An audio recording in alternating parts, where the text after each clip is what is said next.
but awareness they can take with them. Okay, I want to tell you a quick story and we'll get started. Over the 4-day break, I went on a tour of one of the important places to visit when in Cambodia. I'm going to say the name wrong in Khmer. Chong Ek, the killing fields. Yeah. Okay. So the tour leader was really good. He and I had a chance to speak to one another, and his English was really natural, really fluent, and I could understand him very easily when we were just conversing. Then when the tour started, he started doing his prepared tour remarks. And all of a sudden, I couldn't understand him as well. I missed some words. I couldn't understand his accent and his pronunciation was not so good. So what happened? When we were talking, the two of us, I could understand him perfectly. But when he was doing his prepared tour remarks, I couldn't understand him. Now, did I change? Or did his English change? What do you think? Do you think he changed his English? Do you think I changed? My English changed? His pronunciation changed. Now I thought about this. This was very interesting to me. When he was speaking to me, naturally, his pronunciation was very clear. He was making an effort because he wanted me to understand him. But when he was doing his tour remarks to many more people, which he remembered from a long time ago, and he has said many times, his pronunciation became less clear, and some of his errors, some things that he learned incorrectly, got in the way of me understanding him. So it was very interesting. So even one person can have different pronunciation in two different situations. Okay, we're going to talk about pronunciation now, but first, a warm-up for you. I want you to think about the vocabulary I will be using. So here's some important vocabulary. Please take about 30 seconds to 1 minute to look at this list of words. There are 8 words. Think about your understanding of each word. And then, if there is a word you don't understand, choose it and talk to the person you're sitting next to about the meaning of that word. And I'm going to give you a little bit of help because I think there are 2 words, number 3, enunciation, and 4, projection, which are unfamiliar. Perhaps you don't use these. Enunciation. I am enunciating very clearly. Projection. Projection. Projection. Projection. Projection. Projection is just a fancy way of saying, making your voice loud. Okay. Take a moment to look at the list.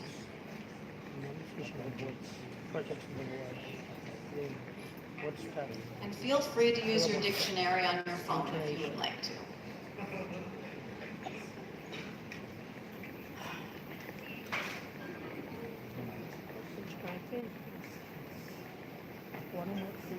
Vậy thôi. Thế đấy.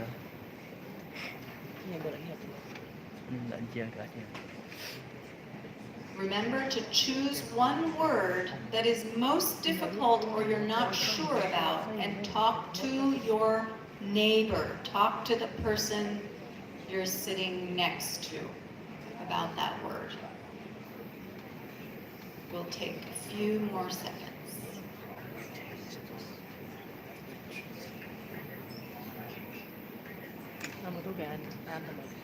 Dialect.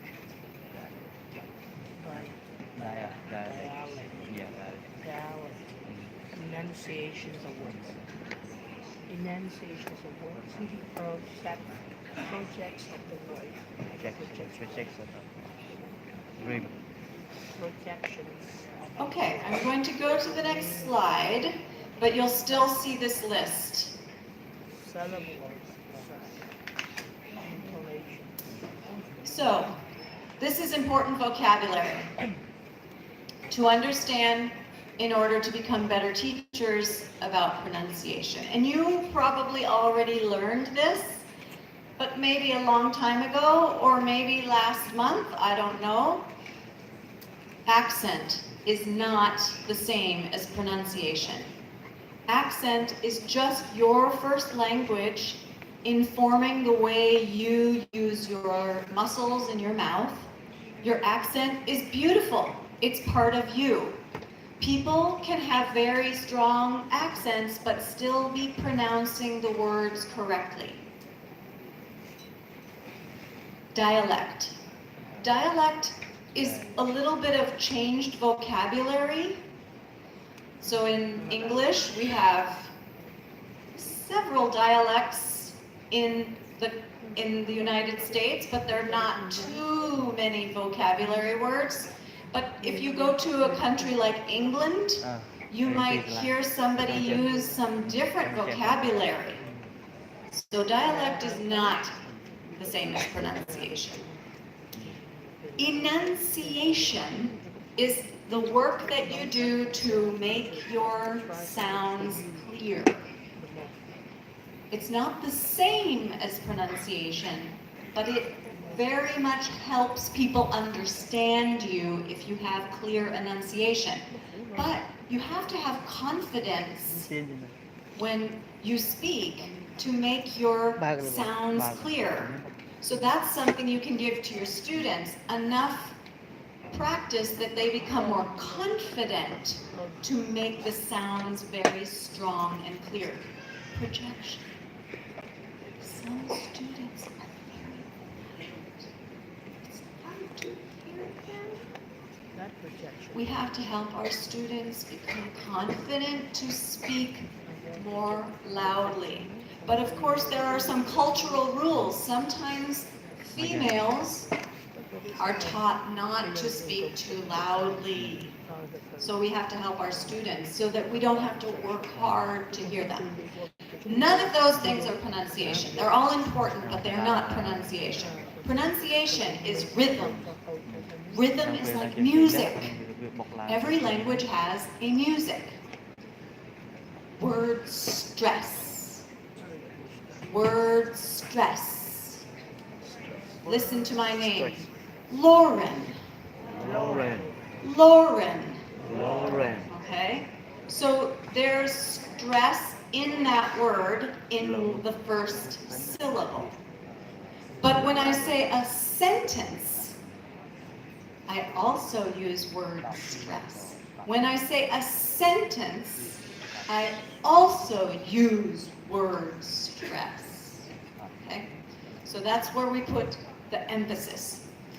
Word stress and syllable stress. How many syllables are in my name? Lauren. 2. My husband's name is Robert. How many syllables? 2. My daughter's name is Stella. 2. How many syllables? 2. Stella. 2. Listen to those 3 names. Lauren, Robert, Stella. The rhythm is the same. So when I came to Cambodia and I met the person who has helped me a lot while I've been here, Miss Lee Sokam. I thought I should say her name Sokam, Sukhom. but that's not how I say her name. It's Sokom. Sukhom, yes. Listen to the difference. Sokam. Mm. Sokom.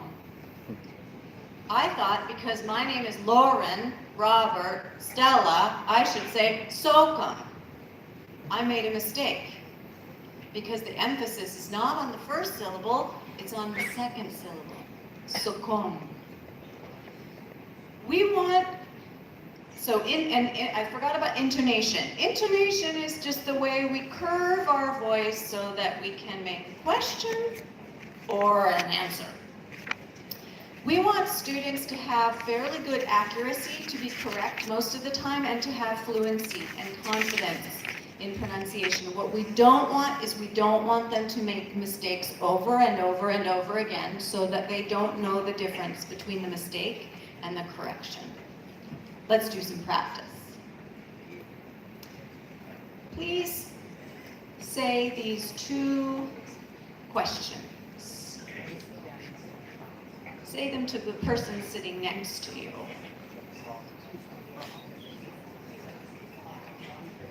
Question.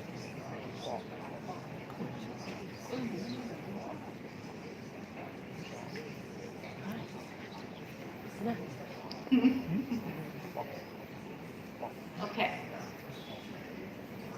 So the first one, is that Mr. Fogg? The second one, is that Mr. Fogg? There's almost no difference. Is that Mr. Fogg? Is that Mr. Fogg? Is that Mr. Fogg? Is that There's almost no difference because the rhythm is the same. There's the same number of syllables. Now, when I know that they're different, I can make them different. Is that Mr. Fogg? Is that mist or fog? mixed? Now I have separated the two words, mist or fog, mist, 3 words, and I've made them very clear. But this is an example of when pronunciation can be quite difficult because of the same number of syllables and the same rhythm. Let's do some more practice. So over this next few slides, I'm going to try to emphasize the 3 things that you can help your students with. Good pronunciation is rhythm in sentences, stress in words, and sounds in syllables. Those 3 things. But truly, they're all mixed together, and it's hard to teach them separately.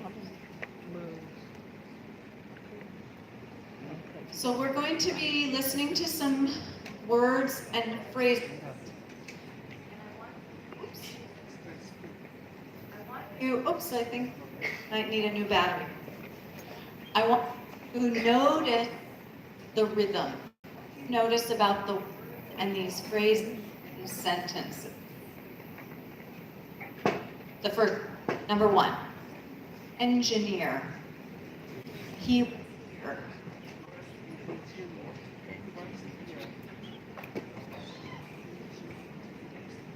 overthrow. Overthrow. Oh. Himself.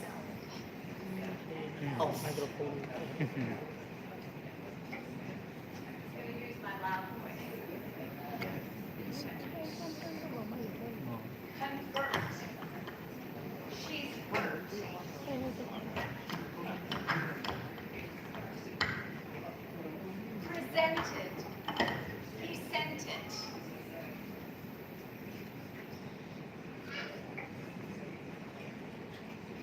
Progressed. The best.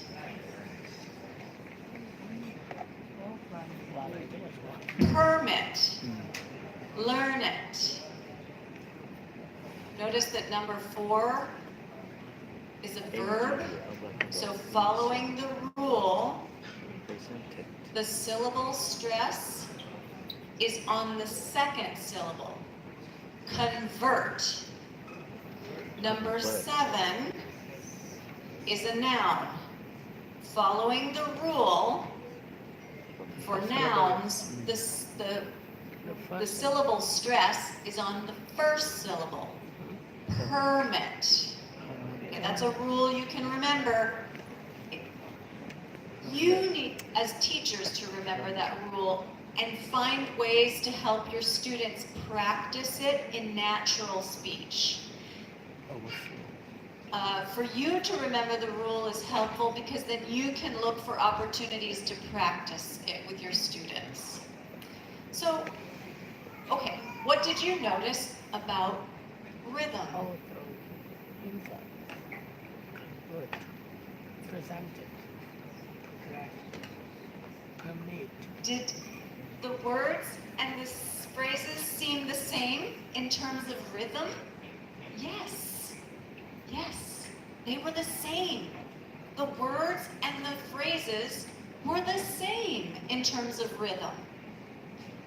There was one sound in the word, one syllable that had the stress, and in the phrases there was one word that had the stress, and it was in the same place. That's why it sounded similar. The rhythm was the same. So this is something you can help your students hear in English. Hear the rhythm. Okay, so you can ask them, what do you notice about rhythm when I say these 4 words? If you them notice, become aware of the rhythm, that is a really useful thing. And again, it comes from my belief that as teachers, we have many, many very, very important things to do in terms of grammar, reading, writing, and vocabulary. Pronunciation will often get forgotten, but if weekly you can help them a little bit develop their awareness and their confidence around rhythm, that will be very useful. So rhythm is important in English. We need to understand that as teachers, and students need to become aware of that rhythm. Rhythm is just another way of saying beats, like in music. And beats are the stressed or emphasized words and syllables. And you already know that, but you can help your students learn that. So I have used this same lesson with my students, and so I teach them some children's rhymes. These are children's rhymes that if you are born in an English-speaking country, you often learn when you're a child. Okay, whoops. What happened?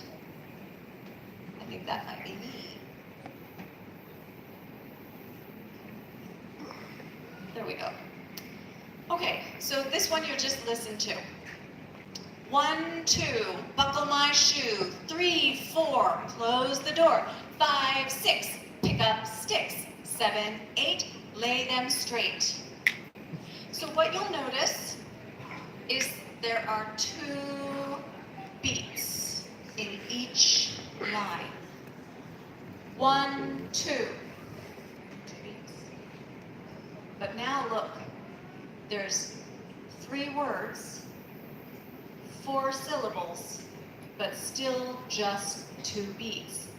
Buckle my shoe. Buckle my shoe.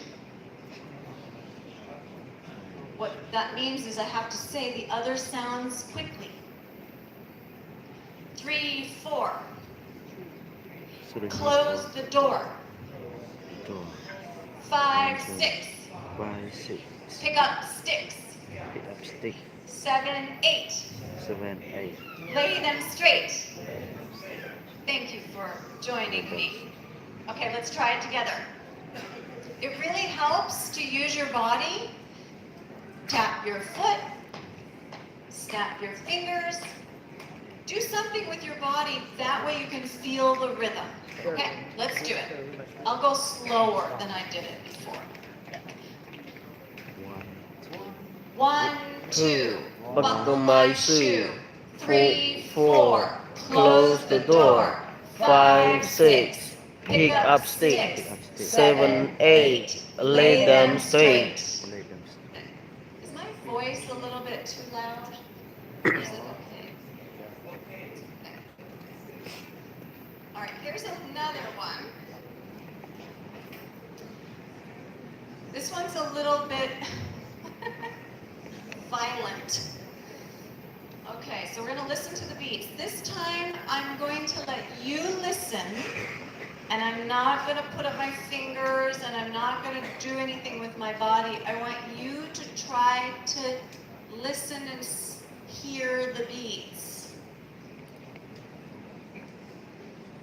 3 blind mice. 3 How many blind beats? mice. 3 blind mice. 3 Blind blind mice. 3. 3. Good. All right, we'll continue. See how they run. See how they run. See There how are they 4 run. words. Four, But are there 4 beats? See how they run. See how they run. how they run. See how they run. See how they run. 3 beats. See how 4 words, but 3 beats. The word they has to be said very fast. They all ran after the farmer's wife. I'll do it again. Try to count the beats. They all ran after the farmer's wife. 4. Tell the person sitting next to One after you what you think. She cut off their tails with the carving knife.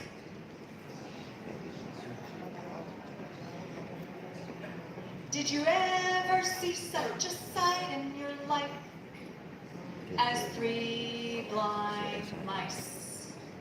Just like Okay. Let's see if you heard the number of beats. 3 blind mice. 3 blind mice. See how they run. See how they run. Now this one changes, but it's still just 4 beats. They all ran after the farmer's wife. They all run after the farmer's wife. She cut off their tails with the carving knife. With a carving knife. Did you ever see such a sight in your life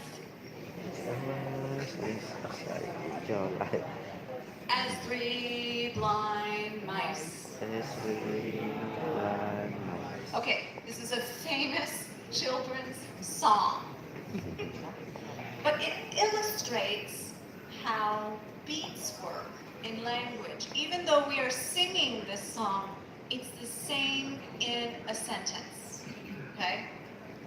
I'll just say a sentence. Here's a sentence. I had a wonderful time last week. I had a wonderful time last week. A wonderful time last week. Let's see, wait a minute. I I had a wonderful time last week. 3 beats. I had a wonderful time last week. a wonderful I could also say, I had a wonderful time last week. So I can change the beats a little bit if I want to. Okay, we're going to go fast here. So what you need to know as teachers, and what you need to help your students feel and learn and hear, but not necessarily know, is that we stress important content words. We stress nouns, we stress verbs, we stress adjectives and adverbs. We stress negative words. Can't, won't. time.